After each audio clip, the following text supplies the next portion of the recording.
From baguettes to focaccia, Europe is famous for its bread, but one ingredient is missing.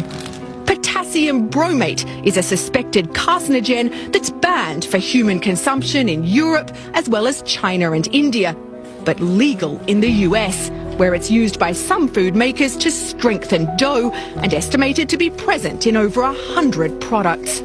There is evidence that it may be toxic to human consumers, that it may even either initiate or promote the development of tumours.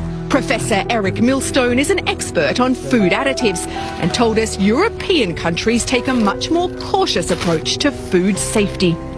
Can we say for sure that these differences in regulations mean that people in the US have developed cancers that they would not have developed if they'd been eating only in Europe?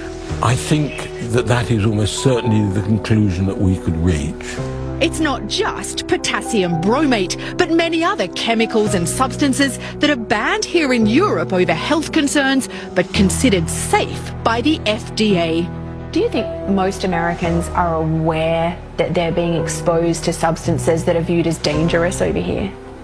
They probably just think, well, if it's available and it's in the store, then it's probably fine. All of the food tested in this study contained chemicals that have been found to be hazardous to health, and shopping for organic food isn't a surefire way to avoid these chemicals.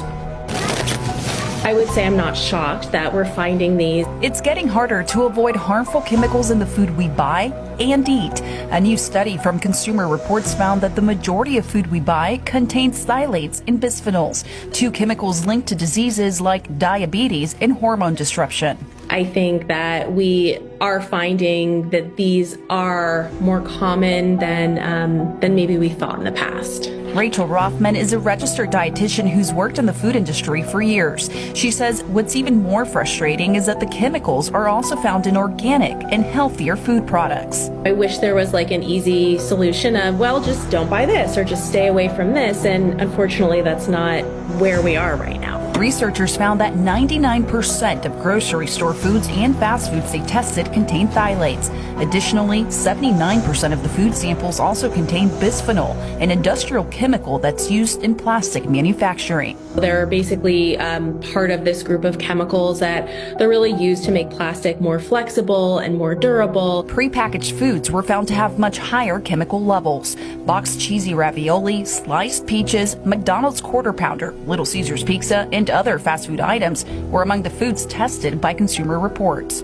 The National Research Council has linked phthalates to reproductive disorders and genital abnormalities. According to Mayo Clinic, BPA has been linked to high blood pressure, type 2 diabetes, and cardiovascular disease. In 2023, the FDA rejected a petition that called for a ban on the use of phthalates in food packaging and food processing. If the FDA could step up and create these regulations, I think that could make a huge difference.